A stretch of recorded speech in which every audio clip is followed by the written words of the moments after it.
promover a lingua nos nosos produtos, nas botellas, nas etiquetas que están todos os días, que saen das vosas fábricas, dos vosos obradoiros e que van aos lugares de distribución, aos lugares de venda e daí aos lugares de consumo, sexan lugares públicos ou aos fogares de todos os galegos e das galegas, pois é unha parte fundamental a hora de promocionar, de promover, de dar visibilidade e normalidade, en definitiva, a nosa lingua. Sabemos que este é unha das facetas, o ámbito económico, o ámbito do fluxo comercial que tradicionalmente lle foron negados ao noso idioma, pero tamén hai que dicir que nos últimos anos, e co foro co apoio da Irmandade de Adegueiros Agroalimentarios, do Foro Enrique Peirador e outras entidades que hoxe nos acompañan e que nos apoian a hora de facer este tipo de promoción, pois moito se ten andado neste sentido. Por lo tanto, nada máis que o noso agradecemento, o apoio da Xunta de Galicia e do Goberno galego a este tipo de iniciativas, que saibades que queremos estar sempre ao voso lado, poñendo estes produtos como exemplo para que outros moitos poidan a partir de agora tamén perder, en definitiva, ese medo, esa inhibición que poidan ter a etiquetar no noso en lingua galega, porque a etiquetaxe en lingua galega é moito máis que usar o noso idioma propio. A etiquetaxe en lingua galega dá proximidade, dá fiabilidade, dá confianza, dá sistematizar ese mercado, como digo, de proximidade que tan importante é tamén sinónimo de calidade, é tamén sinónimo de garantía, e, polo tanto, creemos que o galego achega moitas máis cousas das que nos pode parecer. Tamén é proximidade a ese tremendo mundo de lusófono, que é de 250 millóns de falantes, e, polo tanto, tamén de consumidores e consumidoras, e, polo tanto, o que vos queríamos é exemplificar aquí, visibilizar, como digo, o voso traballo e agradecervos que esteades hoxe aquí.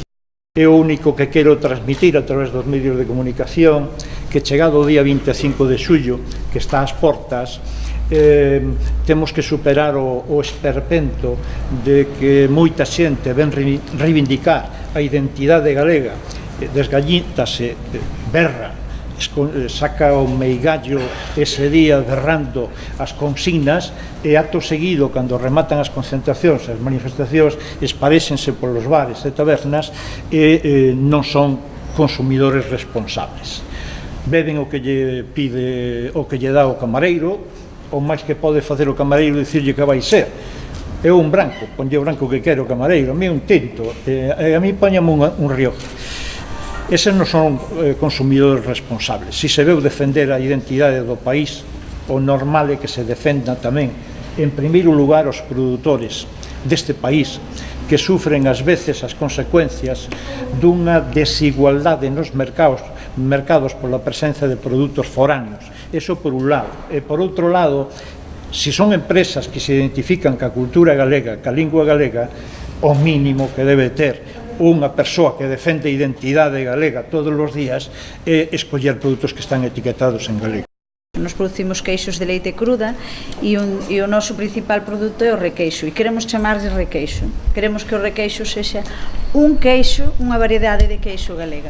Legalmente non se pode chamar así, e unha asociación de produtores de requeixo, de empresas galegas que producimos requeixo, estamos traballando en que iso poda chegar a bo porto, ahora mismo en colaboración coa Xunta, en outras épocas, pois digamos, en frente, pero ahora mismo en colaboración e pensamos chegar máis adiante. Para nós nunca se nos plantexou a dúbida de que como etiquetábamos. Dende un primeiro día que saímos ao mercado pensamos que o noso era etiquetar en galego, porque era a maneira de distinguir o produto. Tanto que o vendas en Cataluña, que o vendas en Alemania, como que o vendas en Italia, como que o vendas en Galicia. É unha seña de identidade a principal que temos para o noso produto. O valor do produto é a calidade, por suposto, nós que facemos, que elaboramos con leite cruda xa se distingue o produto por iso, pero sobre todo o etiquetado é moi importante, porque calquera consumidor de aquí ou de fora, no momento que o lee, o identifica. E creo que todos debemos de ser responsables, tanto consumidores como empresas, e a información debe de ser a que nos oriente sempre. E o galego é a principal orientación para os nosos produtos. Cando propuxen o tema da lingua, non vían necesidade na casa, porque para eles era tan natural comercializarse en castelán que nunca se plantexaran tal cousa.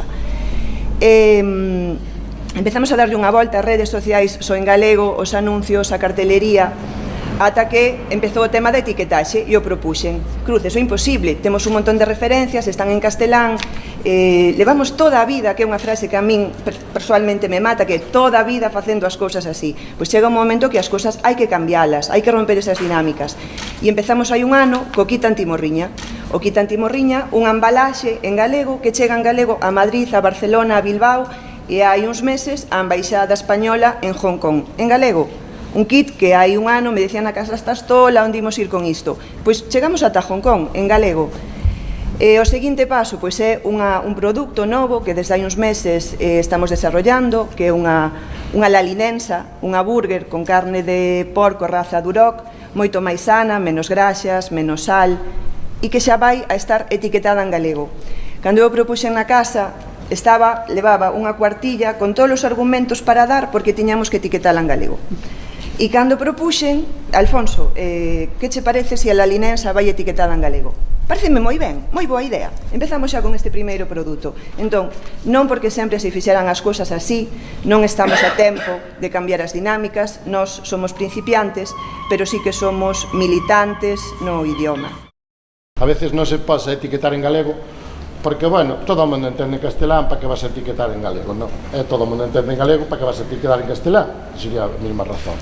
Bueno, pois nada, as nosas marcas, o noso nome van en galego, eso aparte de darnos unha orixe, darnos unha calidade incluso, Galicia calidade vende, e despois, pois tamén como decía Pepe, estamos, cando consumimos produtos en galego, produtos galegos e sobre todo etiquetados en galego, estamos lle dando un futuro, neste caso ao noso campo, a moitas familias rurales, gandeiras, que están a veces moi apuradas, que como sabedes, a veces no campo, no rural, é onde máis se conservan as nosas tradicións e como non a nosa lingua.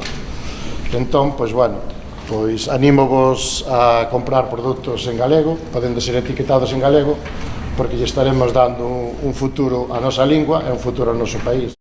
Por que comprar os produtos etiquetados en galegos? Pois, bueno, primeiro, porque a xente que estamos identificada coa nosa lingua e co noso territorio galego e coa nosa forma de vida, penso que é responsable a forma de facelos e a forma de crealos e de sacalos ao mundo, é responsable consumilos, porque desa forma tamén sempre estamos protestando que non hai población no rural, que a xente se vai no rural, e casi todas estas empresas que estamos aquí, a maioría, todas estamos implantadas no medio rural, e é unha forma tamén de que a xente poida vivir dignamente no medio rural. Por iso vos invitamos a que consumades produtos galegos. Temos uns 600 castiñeiros, porque non podemos máis, algúns cedidos e algúns alugados. Entón empezamos primeiro coa comercialización da castaña en fresco, pero como quixemos darlle un valor engadido e ademais non ter esa temporalidade do que é a castaña en fresco, pois seguimos emprendendo de tolos, coa burocracia polo medio, e compramos unha nave que anteriormente era dos talleres textís, esos talleres textís tantos que houbo por Galicia adiante, e compramos a maquinaria necesaria para facer o proceso de secado, como fai anos se facía o secado tradicional. Non sei, un pouco, claro, está un pouco tecnificado, pero seguimos utilizando a leña dos propios castiñeiros. E entón empezamos a facer a día de hoxe dous produtos que son a fariña de castaña e a castaña seca. Non pudemos utilizar o termo, antes alguén me preguntaba, castaña pilonga, pois porque algún espabilao por aí adiante pois xa registrou e non é galego, todo hai que dicilo, pero non importa, é o mesmo.